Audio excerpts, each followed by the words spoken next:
ಗೊತ್ತಿದೆ, ಕಾಂಗ್ರೆಸ್ ಪಕ್ಷ, ಕಾಂಗ್ರೆಸ್ ಸರ್ಕಾರಗಳು ಯಾವಾಗಲೂ ಜನಪರವಾದ ಕಾರ್ಯಕ್ರಮಗಳನ್ನು ಹಾಕೊಂಡಿದ್ದೀವಿ, ಜನಪರವಾಗಿ ಕೆಲಸ ಮಾಡಿಕೊಳ್ಬೇಕು.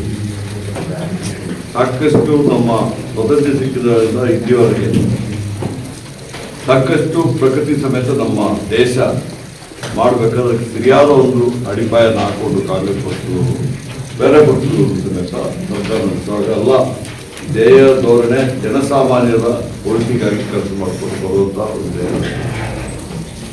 ನಮ್ಮಲ್ಲಿ ಏನಾಗಿದೆ, ನಮ್ಮಲ್ಲಿ ಕಾನ್ಸ್ಟಿಟ್ಯೂಷನ್, ನಮ್ಮ ಕಾನ್ಸ್ಟಿಟ್ಯೂಷನ್ ಭಾರಿ ಸ್ಟ್ರಾಂಗ್ ಕಾನ್ಸ್ಟಿಟ್ಯೂಷನ್ ಇದೆ.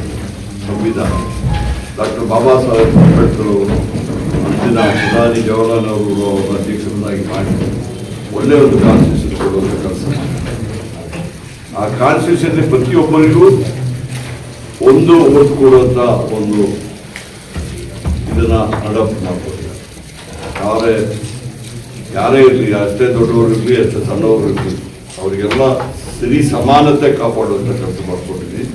ಅದರಲ್ಲಿ ಸಮೇತ ಮಹಿಳೆಯರಿಗೆ ಸಮೇತ ಓಟ್ ಕೊಡುವ ಮತದ ಹಕ್ಕು ಕೊಡುವಂಥ ಕೆಲಸ ಮಾಡ್ಕೊಂಡಿದ್ದೀವಿ. ಇವತ್ತು ಆ ಕಾನ್ಸ್ಟಿಟ್ಯೂಷನ್ ಅಲ್ಲಿ ಕೆಲವೊಂದು ರೈಟ್ಸ್ ಜನಕ್ಕೆ ಕೊಟ್ಟಿದ್ದಾರೆ. ನಾನೆಲ್ಲ ವಿಚಾರ ಮಾತಾಡೋದಿಲ್ಲ. ಈಗ ಮುಖ್ಯವಾಗಿ right to employment, right to work. ನಮ್ಮ ಜನ ಸ್ವಾತಂತ್ರ್ಯ ಸಿಕ್ಕಿದಾಗ ಬರೀ 30-35 ಕೋಟಿ ಜನಸಂಖ್ಯೆ ಇತ್ತು. ಈಗ ಸುಮಾರು 140-150 ಕೋಟಿ ಜನಸಂಖ್ಯೆ ಆಗಿದೆ. ನಮಗೆ ಕೆಲವೊಂದು ವಿಚಾರದಲ್ಲಿ ನಮಗೆ ಸಾಕಷ್ಟು ಪ್ರಗತಿ ನಾವು ಮಾಡಿದ್ರು ಸಮೇತ ನಮ್ಮ ಈ ಸಂದರ್ಭದಲ್ಲಿ ನಮ್ಮ ರಾಷ್ಟ್ರದಲ್ಲಿ ಯುವ ಜನಾಂಗಗಳ ಸಂಖ್ಯೆ ಹೆಚ್ಚಿದೆ. ನೀವು ಯಂಗ್ ಪಾಪ್ಯುಲೇಷನ್ ಎಲ್ಲೆಲ್ಲಿ ಯಾವ ರಾಷ್ಟ್ರದಲ್ಲಿ ಇರ್ತದೆ ಆ ಸಂದರ್ಭದಲ್ಲಿ ಆ ರಾಷ್ಟ್ರಗಳೆಲ್ಲ ಬಹಳಷ್ಟು ಪ್ರೋಗ್ರೆಸಿವ್ ಆಗಿದೆ.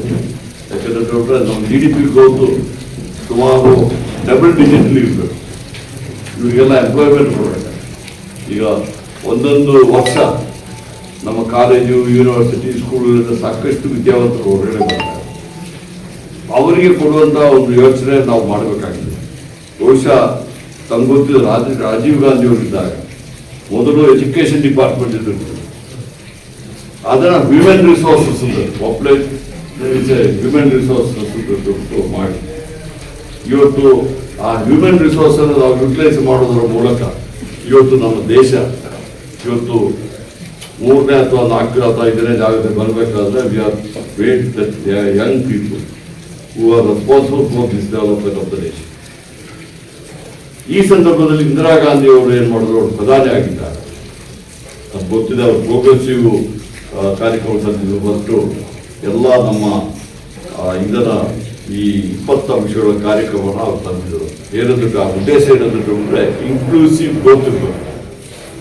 ಬರೀ ಒಂದು ಸೆಕ್ಷನ್ ಜನ ಮಾತ್ರ ಕಾಂಗ್ರೆಸ್ ಆದರೂ ಪ್ರತಿಯೊಬ್ಬರು ಭಾರತೀಯರು ಸಮೇತ ಅವರಿಗೆ ಕನಿಷ್ಠ ಪಕ್ಷ ಒಂದು 20 ಅಂಶಗಳ ಕಾರ್ಯಕ್ರಮ ಕೊಟ್ಟುಬಿಟ್ಟು ಆ ಕಾರ್ಯಕ್ರಮದ ವಿಚಾರ ನಾನು ಜಾಸ್ತಿ ಮಾತಾಡ್ತಿದ್ದೀನಿ. ಎಲ್ಲ ಗೊತ್ತಿದೆ, ಅದನ್ನು ನಮ್ಗೆ ಗೊತ್ತಿದೆ.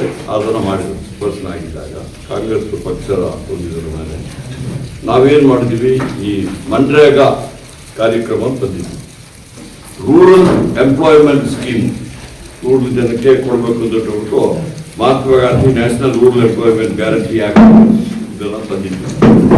ಅದು ಅದು ಆಕ್ಟು 2005 ಆಗಿದೆ. ಅದ್ರ ಉದ್ದೇಶ ಏನಂದ್ರೆ ಗ್ರಾಮಾಂತರ ಜನ ಯಾರು ಉದ್ಯೋಗಕ್ಕೆ ಬಂದರು, ಯಾರಿಗೂ ಉದ್ಯೋಗ ಇಲ್ಲ ಅಂತ ಹೇಳಬಾರ್ದು. ನಮ್ಮ ಜನ ಕೆಲಸ ಮಾಡ್ಲಿಕ್ಕೆ ರೆಡಿ ಇದ್ದಾರೆ, ಉದ್ಯೋಗ ಇರಬೇಕು.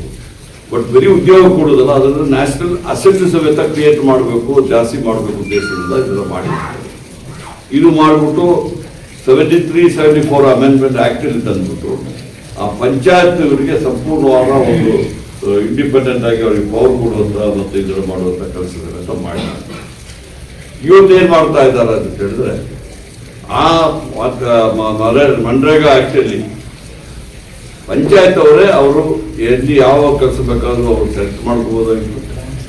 ಗ್ರಾಮ ಸಭೆ ಮಾಡಿಬಿಟ್ಟು ಅವರು ಇದು ಮಾಡಿಕೊಂಡು ಅದನ್ನು ಮಾಡ್ತಾ ಇದ್ರು. ಪ್ಲಸ್ 100 ದಿವಸ ಮಿನಿಮಮ್ ಕೆಲಸ ಕೊಡಬೇಕಂಬುದಾಗಿ ಅವರು ಇದು ಮಾಡಿಬಿಟ್ಟು ಮಿನಿಮಮ್ ವೇಜಸ್ ಆಕ್ಟ್ ಪ್ರಕಾರವೇ ಕೊಡಬೇಕು ಅಂತ ಹೇಳ್ಬಿಟ್ಟು ಮಾಡಿ. ಆಗೇನಾಗಿತ್ತು, ಯಾರು ಉದ್ಯೋಗ ಕೊಡ್ತಾರೋ ಅವ್ರಿಗೆ 100% ಸಮೇತ ಕೇಂದ್ರ ಸರ್ಕಾರದಿಂದ ಅದರ ದುಡ್ಡು ಕೊಡ್ತಾ ಇದ್ರು. ಏನಾದ್ರು ಸಾಮಗ್ರಿಗಳು ಬೇಕಾದರೆ ಮಾತ್ರ ಕೇಂದ್ರ ಸರ್ಕಾರದವರು 25 ರಾಜ್ಯ ಸರ್ಕಾರದವರು ಕೊಡುವಂತ ಒಂದು ಕಾರ್ಯಕ್ರಮ ಹಾಕೋದು. ಇದು ಬಹಳಷ್ಟು ಚೆನ್ನಾಗಿ ಆಗ್ತಾ ಇದೆ. ಇದರಲ್ಲಿ ಏನಾದರೂ ಲೋಪದೋಷ ಇದ್ದು ಬಿಟ್ರೆ ಅದನ್ನ ಸರಿ ಮಾಡುವಂತ ಕೆಲಸ ಯಾವ ಸರ್ಕಾರ ಇದ್ರೂ ಮಾಡಬೇಕಾಗ್ತದೆ. ಎಲ್ಲ 100% ಸರಿಯಾಗಿ ಹೋಗ್ತದೆ. ಯಾವುದೇ ಕಾರ್ಯಕ್ರಮದಲ್ಲಿ ಇದಿಲ್ಲ. ಈಗ 20-25 ಲಕ್ಷ ಕೋಟಿ ರೂಪಾಯಿ ಇರ್ತದೆ ಸೆಂಟ್ರಲ್ ಗವರ್ಮೆಂಟ್. ಪ್ರತಿ ಒಬ್ಬರು ಪ್ರೈಮ್ ಮಿನಿಸ್ಟರ್ ಬಂದು ನೋಡ್ಲಿಕ್ಕೆ ಆಗ್ತದೆ, ಫೈನಾನ್ಸ್ ಮಿನಿಸ್ಟರ್ ಬಂದು ನೋಡ್ಲಿಕ್ಕೆ ಆಗ್ತದೆ. ಅದೇನಾದ್ರು ಹೆಚ್ಚು ಕಡಿಮೆ ಆದರೆ ಅವ್ರು ಮಾಡ್ಬೇಕು. ಅದೇ ರೀತಿಯಲ್ಲಿ ಮನ್ರೇಗಾ ಪ್ರೋಗ್ರಾಮ್ ಅಲ್ಲಿ ಏನಾದ್ರು ಹೆಚ್ಚು ಕಡಿಮೆ ಆದರೆ ಸಾಕಷ್ಟು ಈಗಾಗಲೇ ಆ ಕಂಪ್ಲೇಂಟ್ ಬಂದಾಗೆಲ್ಲ ವಿಚಾರಣೆ ಮಾಡಿಬಿಟ್ಟು ಇದು ಮಾಡುವಂತ ಕೆಲಸನ ರಾಜ್ಯ ಸರ್ಕಾರಗಳು ಮಾಡ್ತಾ ಇದ್ವಿ. ಇದು ಬರೀ ನಮ್ಮ ಕಾಂಗ್ರೆಸ್ ಸರ್ಕಾರ ಇರುವಾಗಲ್ಲ, ಬೇರೆ ಬೇರೆ ಸರ್ಕಾರಗಳು ಇರುವಾಗಲೂ ಸಮೇತ ಇದೇ ನಡೀತಾ ಇದೆ. ಈಗ ಹೊಸ ಒಂದು ಆಕ್ಟ್ ತಗೊಂಡು ಬಂದ್ಬಿಟ್ಟು ಏನ್ ಮಾಡ್ತಿದ್ದಾರೆ ಅಂತ ಹೇಳಿದ್ರೆ, ಇದರಲ್ಲಿ ಮೊದಲು 100 ದಿವಸ ಕೊಡ್ತಾರೆ, ಈಗ 125 ದಿವಸ ಹೇಳ್ತಿದ್ದಾರೆ. ಒಂದೇ ಒಂದು ಅವ್ರು ಹೇಳ್ತಾರೆ ನಾವು 100 ಕೊಡ್ತಾರೆ, 125. ಆ ಕೆಲಸನ ಚೂಸ್ ಮಾಡೋದು, ಸೆಲೆಕ್ಟ್ ಮಾಡೋದು ಯಾರು? ಡೆಲ್ಲಿ. ಆ ಕೆಲಸನ ಮಿನಿಮಮ್ ವೇಜಸ್ ಕೊಡ್ಬೇಕಂದ್ರೆ ಅದರಲ್ಲಿ ಹಾಕ್ಲಿಲ್ಲ. ಅದ್ರ ಇನ್ನೊಂದು ತಪ್ಪು ಮಾಡಿದಾರೆ ಅಂತ ಹೇಳ್ಬಿಟ್ರೆ 60 ದಿವಸ ನೀವು ಕೆಲಸ ಮಾಡಬೇಡಿ, ನಾವು ಕೆಲಸ ಕೊಡೋದಿಲ್ಲ.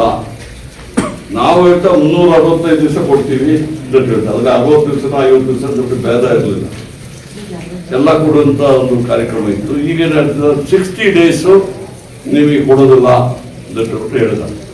ಅವ್ರದ್ದು ಏನು ಕಾರಣ ಏನು ಹೇಳ್ತಾರೆ, ಕೃಷಿ ಕೆಲಸ ಮಾಡುವವರು ಅಲ್ಲದವ್ರ ವಿಚಾರ ನಾವು ಮಾತಾಡ್ತಾರೆ.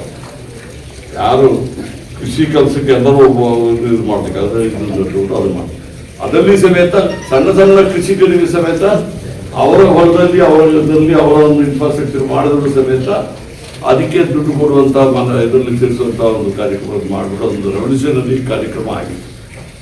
ಈ ತರ ಮಾಡಿ ಇವತ್ತು ಈ ಜನರ ಹಕ್ಕು ಪಂಚಾಯತಿಯಲ್ಲಿ ಗ್ರಾಮ ಸಭಾದಲ್ಲಿ ಹಕ್ಕುಗಳನ್ನೆಲ್ಲ ಸೆಂಟ್ರಲೈಸ್ ಮಾಡಲಿಕ್ಕೆ ಡೆಲ್ಲಿಯಲ್ಲಿ ನೀವು ಹೇಳಿ, ನೀವೆಲ್ಲ ಮಾಧ್ಯಮ ಮಿತ್ರರಿಲ್ಲ, ಡೆಲ್ಲಿಯಲ್ಲಿ ಕೂತು ಯಾರಿಗಾದ್ರೂ ಗೊತ್ತಾಗ್ತದ ಯಾವ ಕೆಲಸ ತಗೋಬೇಕು, ಏನ್ ಮಾಡ್ಬೇಕೆಲ್ಲ ಗೊತ್ತಾಗ್ತದ.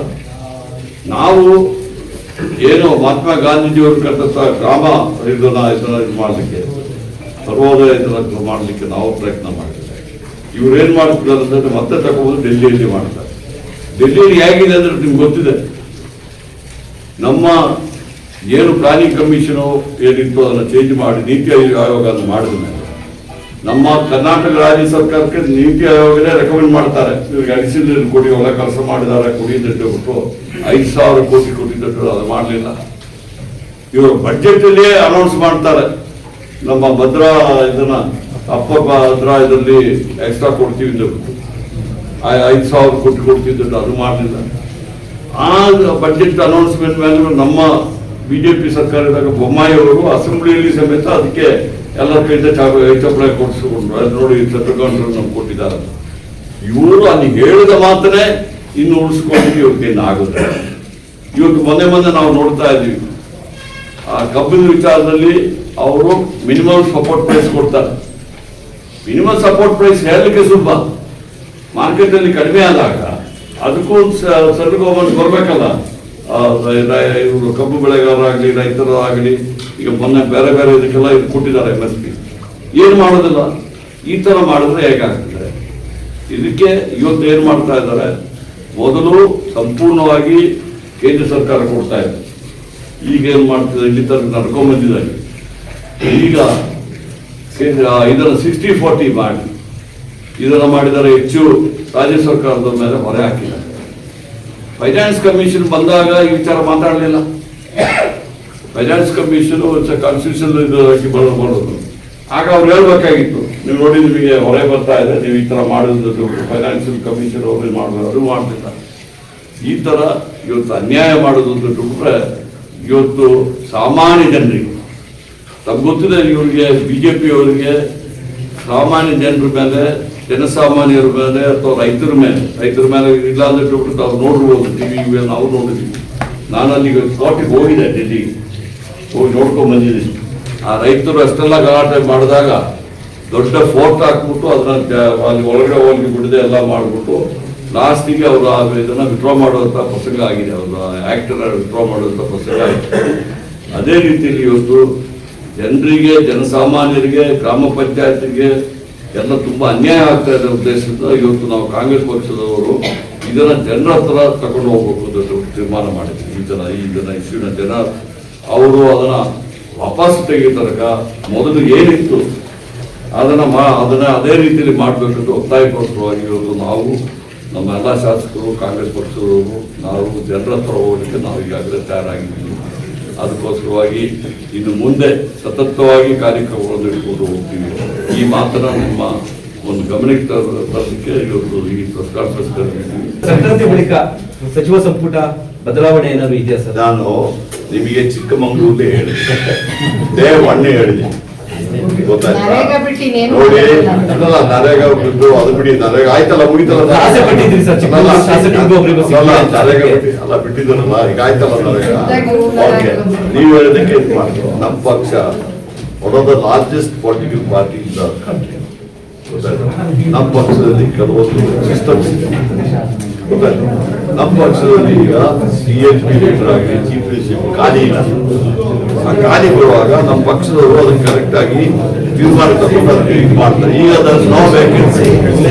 ಸಚಿವ ಸಂಪುಟ ಏನಾದ್ರು ಬದಲಾವಣೆ ಆಗುತ್ತೆ ನೋಡಿ, ಅದು ಚೀಫ್ ಮಿನಿಸ್ಟರ್ಗೆ ಬಿಟ್ಟಿದ್ದು, ಹೈಕಮಾಂಡಿಗೆ ಬಿಟ್ಟಿದ್ದು, ನನಗಲ್ಲ.